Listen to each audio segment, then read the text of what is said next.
नमस्ते दोस्तों, एक बार फिर से आप सभी का स्वागत है मेरे अपने चैनल सोनी 0022 में। कैसे हैं आप सभी और कैसी चल रही है आप सबकी पढ़ाई? प्लीज़ मुझे कमेंट बॉक्स में ज़रूर बताइएगा। तो जैसा कि आप मुझे डेली देखते हैं कि ज़्यादातर जो मैं वीडियो शूट करना स्टार्ट करती हूँ वो किचन से ही करती हूँ। बट ऐसा नहीं है, मेरा जो दिन की शुरुआत हो जाती है सुबह 6 बजे से। झाड़ू पोंछा लगाने के बाद, नहाने धोने के बाद में मैं आ जाती हूँ किचन में, क्योंकि मुझे खाना सुबह को जल्दी बनाना होता है, क्योंकि सब अपने अपने काम से जाते हैं।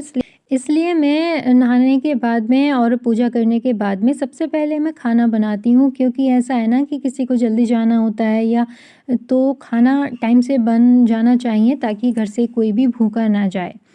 तो खाना बनाने के बाद में किचन का मेरा काम ख़त्म हो गया। उसके बाद में मैंने आज मशीन लगाई है और मैंने कुछ कपड़े धुलने के लिए डाले हैं। जो गरम चादर थी वो मेरी काफ़ी टाइम से पड़ी हुई थी और मतलब अब तो गर्मियाँ स्टार्ट हो गई हैं, इसलिए जो कॉटन के कपड़े हैं वो निकल गए हैं, लेकिन मेरी 2 चादर ही बची थी बाहर रखी हुई, जो कि धुल नहीं पाई थी, इसलिए मुझे आज मशीन लगानी पड़ी। और मैं उसके कपड़े धुलने के बाद में मेरा काम ख़त्म हो जाएगा, उसके बाद में मैं अपनी पढ़ाई शुरू करूँगी। क्योंकि आज मेरा काम लेट हो गया है, मैं पहले भी बता चुकी हूँ कि कभी-कभी मेरा काम ज़्यादा एक्स्ट्रा हो जाता है तो वो लेट हो जाता है। तो आज शायद 1 बजे तक मेरा काम ख़त्म हो मशीन की वजह से, क्योंकि कपड़े ऊपर छत पे डालने होते हैं। दोस्तों, पिछली वीडियो पर आप सबका इतना प्यार मिला कि मुझे लगा अब रुकना नहीं है। कल हमने एज फैक्टर्स के बारे में बात की थी, लेकिन आज बारी है एक ऐसे सब्जेक्ट की जो सुपर टेट में 30 मार्क्स दिलवा सकता है, और वो है हिंदी। देखिए, सुपर टेट हो या हो हमारा यूपी टेट, मैं सुपर टेट की तैयारी कर रही हूँ, इसलिए मैं सुपर टेट के जो क्लासेस वगैरह हैं वो देखती हूँ। लेकिन काफ़ी लोगों के मेरे उस पर कमेंट आए थे कि हिंदी कहाँ से तैयार करें यूपी टेट के लिए, इसलिए मैंने कल यूट्यूब पर जो क्लासेस हैं वो सर्च करी थी। उसी के बारे में मैं आपको बताऊंगी। हम सबको पता है क्या लगता है कि हिंदी तो एक हमें आती है, पर जब हम एग्ज़ाम में संधि समास या साहित्य के सवाल आते हैं ना, तो हम फंस जाते हैं। इसलिए मैंने यूट्यूब पर कल सर्च करी थी, गुरुजी वर्ड पंकज सर की जो हिंदी प्रैक्टिस सेट है वो उन्होंने शुरू किया था, और मैंने कल ही देखा था वो, और पूरी क्लास ली थी मैंने आप लोगों की वजह से। तो प्रैक्टिस सेट उन्होंने कल पहला ही डाला था।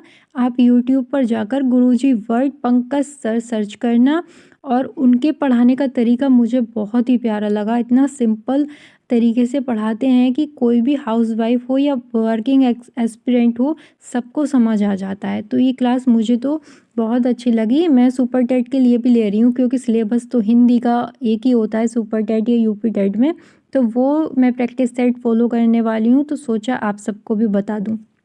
कि जब मैंने उनका ये सेट लगाया तो सच बताऊँ तो शुरुआत में मुझे लगा इजी होगा, पर कुछ सवाल थे जैसे तत्सम, तद्भव और अलंकार, ये तो सबको आते ही हैं, लेकिन जो साहित्य के कुछ क्वेश्चंस थे उसमें मैं थोड़ा कंफ्यूज हुई।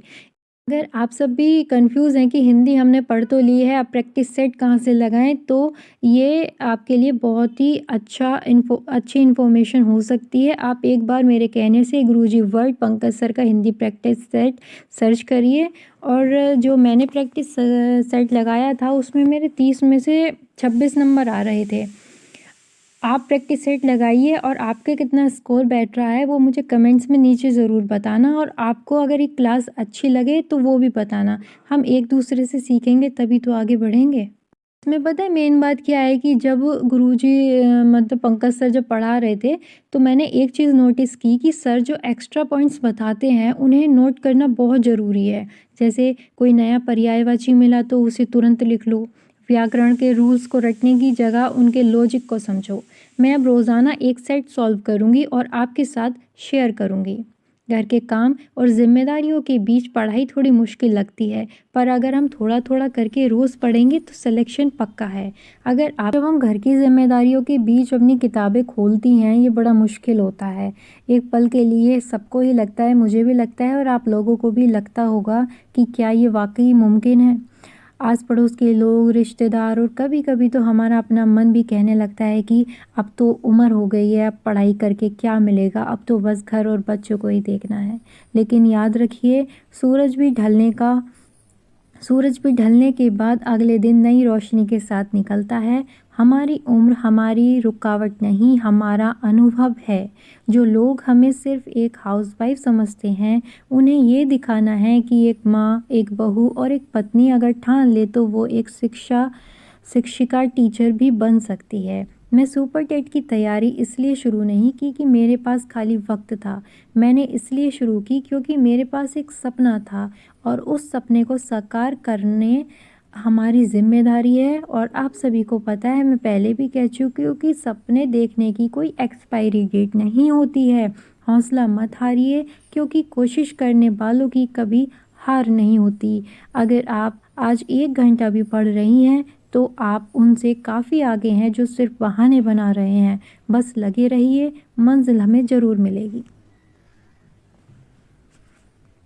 अगर आपको मेरी ये जर्नी अच्छी लगी है तो वीडियो को लाइक करें और सोनी 0022 को सब्सक्राइब ज़रूर करें। कल मिलते हैं एक नए टारगेट के साथ। पढ़ते रहिए, मुस्कुराते रहिए। Bye bye, take care.